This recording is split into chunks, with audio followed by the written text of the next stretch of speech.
Bendiciones, hermanos. Hoy lunes 6 de junio. Estamos estudiando uno de los hombres más nobles del Antiguo Testamento. El penúltimo hijo de Jacob, llamado Yosef en el hebreo. Experto en sueños.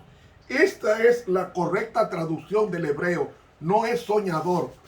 Así que los que han estudiado hebreo saben que estoy diciendo la verdad, porque este hombre que escribió el libro de Génesis, ya que Duncan, muy buen escritor, él lo está traduciendo como está en el hebreo. José, experto en sueños, no soñador. José, experto en sueños, para memorizar. Y dijeron el uno al otro, he aquí viene el soñador. Génesis 37, 19. ¿Por qué le pusieron ese mote los hermanos? En forma de ridiculizar las profecías, las dos profecías que Dios había dicho a sus hermanos y también a su padre y a su madre, o a su padre. En Génesis capítulo 37, continuamos el estudio en el versículo 12. Nos quedamos ayer en el versículo 11, que decía que sus hermanos le tenían envidia. Y hablamos del desplazamiento de José, que fue un desplazamiento que quedaba a 400 kilómetros de Hebrón y Dotán al norte. Pero José alcanza a sus hermanos. Cuando él llega a Dotán, él había transitado 265 kilómetros a pie en un lugar selvático con un palo en la mano para defenderse de las fieras que había en el camino, porque la Biblia hay que leerla así. Pasemos ahora al versículo 12 de Génesis 37, continuación. Y fueron sus hermanos a apacentar las ovejas de su padre en Siquem. Y dijo Israel a José, tus hermanos apacientan las ovejas en Siquem, ven y te enviaré a ellos. ¿Por qué fue a Siquem? Porque Siquem, acuérdese que Siquem lo compró Jacob cuando regresaba de Labán. Lo compró porque Siquem era parte de Canaán. Y como era propiedad de Jacob, envía a José a Siquem, que era propiedad suya.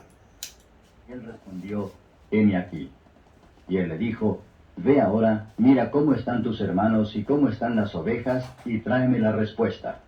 Es decir, desde ese lugar hasta Dotán había 265 kilómetros. Los 400 tienen que ver de Siquem, de Hebrón y Dotán. Pero aquí, de ahí hasta Dotán había 265 kilómetros. Y enviólo del valle de Hebrón, y llegó a Siquem. Y hallólo un hombre andando él perdido por el campo, y preguntóle a aquel hombre diciendo, ¿qué buscas? ¿Perdido de qué? Del campo. ¿Ves? Que era un lugar con mucha maleza, que no era un desierto, era un lugar muy concurrido de animales, especialmente animales peligrosos. Y él respondió, busco a mis hermanos, ruégote que me muestres dónde pastan. Y aquel hombre respondió, ya se han ido de aquí, y yo les oí decir, vamos a Dotán. Entonces José fue tras de sus hermanos, y hallólos en Dotán. Y como ellos lo vieron de lejos, antes que cerca de ellos llegara, proyectaron contra él para matarle. Y dijeron el uno al otro, he aquí viene el soñador. Ahora pues venid y matémoslo, y echémosle en una cisterna, y diremos, alguna mala bestia le devoró, y veremos qué serán sus sueños. Ajá. Y como Rubén oyó esto, librólo de sus manos y dijo, no lo matemos. ¿Quién era Rubén? Su hermano mayor, el primogénito. Y ese primogénito no vivió la vida de la primogenitura. Y al final, José iba a tomar la primogenitura de Rubén. Me voy a adelantar un poquito. Primera de Crónicas, capítulo 5. A ver si no me equivoco. Capítulo 5, versículo 2. A ver si no me he equivocado. Dice aquí, bueno, dice Primera de Crónicas. Más tarde voy a buscar la cita de donde yo encontré de que él era el quien iba a tener la primogenitura que despreció por su inconducta, despreció Rubén. Pero seguimos leyendo hasta encontrar el texto de, yo sé que está en primera de Crónicas, sé que está el texto, creo que es capítulo 5, pero no voy a perder, aquí está, Primera de Crónicas 5:2, porque Judá fue el mayorazgo sobre sus hermanos y el príncipe de ellos, mas el derecho de primogenitura fue de José. Primera de Crónicas 5:2, ven hermanos, la primogenitura que la tenía Rubén, quien impidió que lo mataran, ya Dios la tenía preservada al joven de 17 años que vivía conforme al corazón de Dios. Hermanos, Dios tiene planes contigo. No malogres esos planes, porque nosotros somos el arquitecto de nuestro destino. El destino no existe. Somos nosotros que elaboramos el destino con nuestras cosas que vamos haciendo para bien o para mal. Seguimos leyendo Génesis 37. Y díjoles Rubén, no derraméis sangre, echadlo en esta cisterna que está en el desierto, y no pongáis mano en él, por librarlo así de sus manos, para hacerlo volver a su padre. Y sucedió que cuando llegó José a sus hermanos, ellos hicieron desnudar a José su ropa, la ropa de colores que tenía sobre sí, y tomáronlo y echáronle en la cisterna. Mas la cisterna estaba vacía, no había en ella agua. ¿Recuerdan ustedes que a Jesús lo desnudaron para crucificarlo? Y que lo clavaron como si fuese sido en una cisterna, en el sentido de preso sin poder escapar.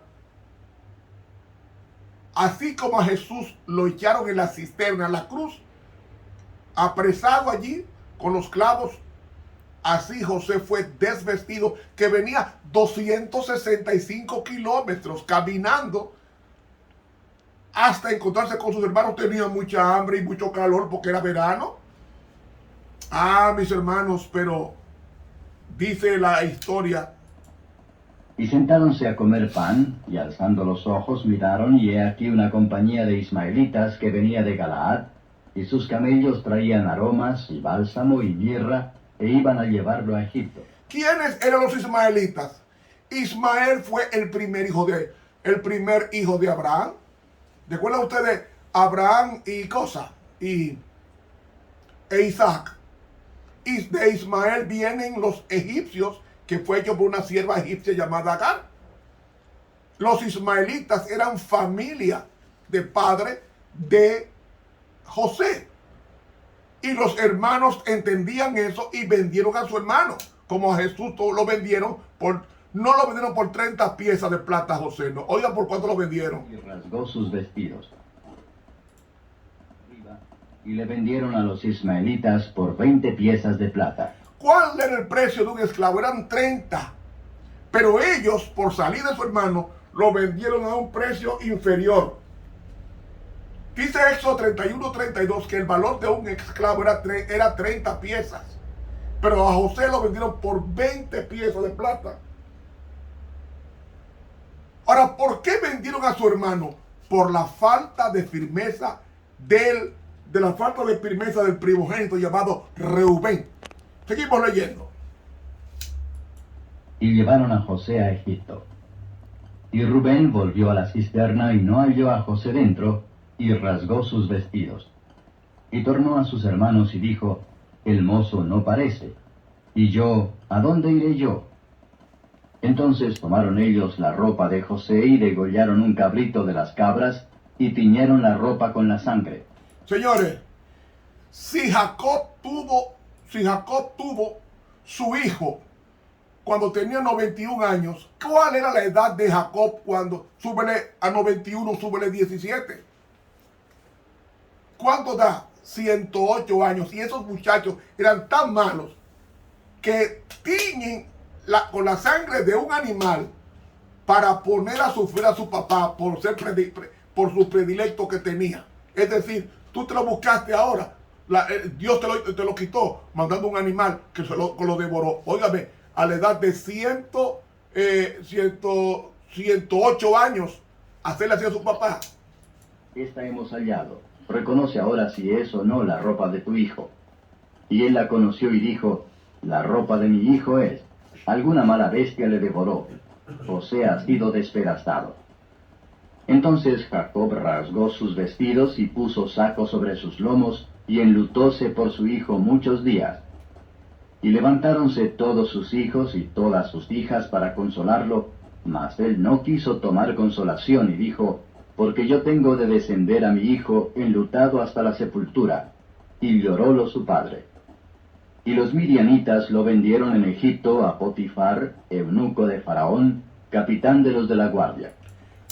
Potifar era eunuco, no tenía hijos. Si era eunuco, no tenía intimidad sexual con su esposa.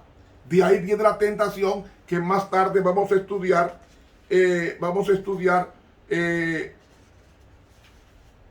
En esta semana. Y mis hermanos, el ataque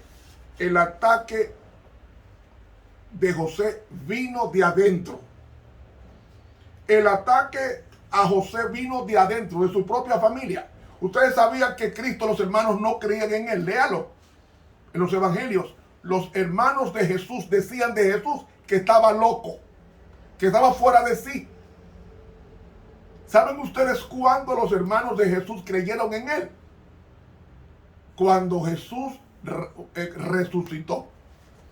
Entonces aparecen los hermanos de Jesús en Hechos capítulo 1, orando con María, y Dios los invistió con el Espíritu Santo y fue de los 120 pregoneros de justicia. ¿Cuándo fue que los discípulos creyeron en Jesús? Cuando Jesús resucitó. Porque todos lo dejaron solo aquel jueves por la noche en el Getsemaní.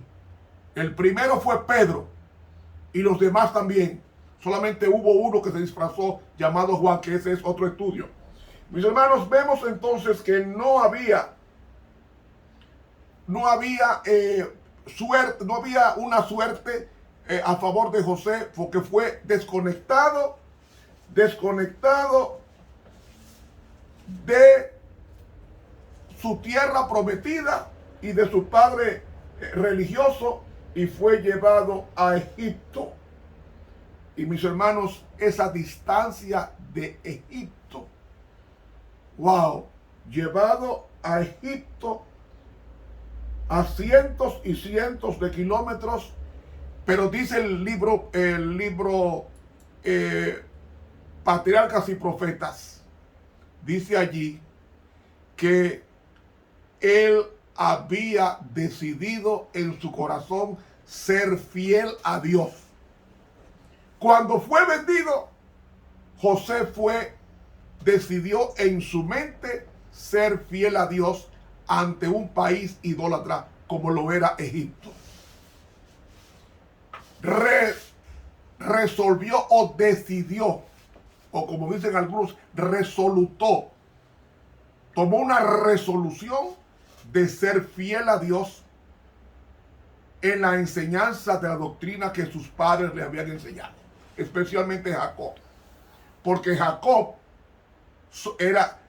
había soñado, y le expliqué la semana pasada que Jacob era profeta, pues su hijo José también era profeta. Hermanos, ¿dónde fue llevado José?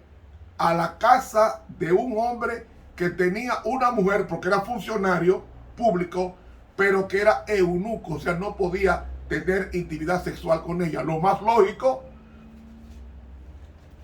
que esta mujer, descendiente de Can, porque los egipcios son descendientes de Can, descendientes de Ismael, las mujeres, muchas de las mujeres egipcias en ese tiempo eran muy activas sexualmente. Y las cananeas también. Y lo lógico es eso. El diablo haciendo un trabajo para que ese joven luego fuera tentado con una mujer con hambre de sexo. Lo lógico era eso. Y una mujer con hambre sexual tenía que recurrir tiempo después a José, porque era un joven de 17 años, muy hermoso, era alto, un pelo muy bueno, pero era un muchacho limpio por dentro y limpio por fuera, que fue la admiración que sentía Jacob por él, que se inclinó en una especie de favoritismo de esto. Hermanos, ¿por qué José no fracasó en Egipto? Dice la sierva de Dios en el libro Consejos para los Maestros, en la página 522, dice ¿por qué? Un buen carácter debe construirse ladrillo tras ladrillo. Estas características que habilitan a los jóvenes a trabajar con éxito en la causa de Dios deben ser obtenidas por el ejercicio diligente de sus facultades, por el aprovechamiento de toda ventaja que la providencia les da y por su relación con la fuente de toda sabiduría, es decir, Dios. No deben quedar satisfechos con una norma baja. Tanto el carácter de José como el de Daniel son buenos ejemplos para ellos, y en la vida del Salvador Cristo tienen un ejemplo perfecto. A todos se les da la oportunidad de desarrollar el carácter. Todos pueden ocupar sus puestos señalados en el gran plan de Dios. Dios tiene un plan con nosotros. Dejemos que Él cumpla ese plan, porque Dios sueña. ¿Usted sabía eso? Dios sueña, Él tiene sueño con nosotros. Por eso fue que vino a morir por nosotros en el Calvario, porque Él sueña vernos en el cielo. Pero tiene que preparar un carácter a sus hijos, si sus hijos se lo permiten. Y dice, sigue diciendo, el Señor aceptó a Samuel desde su infancia, porque su corazón era puro. Había sido dado a Dios como ofrendas consagradas, y el Señor hizo de él un conducto de luz, como lo era José. Era noble de corazón desde su infancia. Entonces ella exhorta: si los jóvenes de hoy quieren consagrarse como fue consagrado Samuel, el Señor los aceptará y los empleará en su obra. Acerca de su vida podrán decir con el salmista: oh Dios, me enseñaste desde mi juventud y hasta ahora he manifestado tus maravillas. Salmo 71, 17, citado en el libro Consejos para los Maestros, páginas 522 y 523. ¿De dónde vendrá tu ataque? Hay enemigos ocultos. Puede ser dentro de tu propia casa. Puede ser que el ataque tuyo sea de tus propios hijos. Puede ser de tu propia pareja. Puede ser un vecino. Puede ser de tu propio jefe. Puede ser de un compañero de trabajo. Puede ser de un amigo tuyo. Pero tú tienes que tener la conciencia de que Dios te llamó para ser grande. No para presumir grandeza, sino para ser grande. Y se es grande buscando de todo corazón a Dios cada mañana. Como dice el Camino a Cristo, página 70. Conságrate a Dios cada mañana. Haz de esto tu primer trabajo. Esto es lo que tenemos, y eso fue lo que hizo José. Y cuando tú eres criado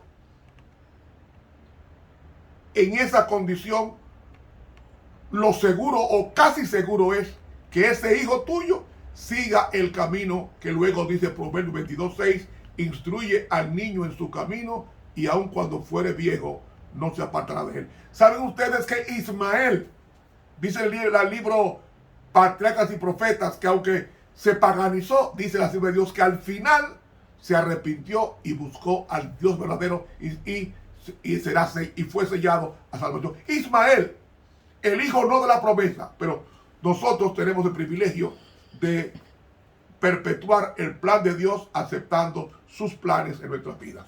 Se nos fue el tiempo. Mañana, si Dios quiere, vamos a estudiar Judá y Tamar. Que Dios nos bendiga. Estuvo con ustedes el profesor Ramón Romero, quien te invita a suscribirte y a suscribir a otros a este canal de YouTube Ramón Romero. Dele clic a la campanita. Que Dios nos siga bendiciendo. Hasta mañana.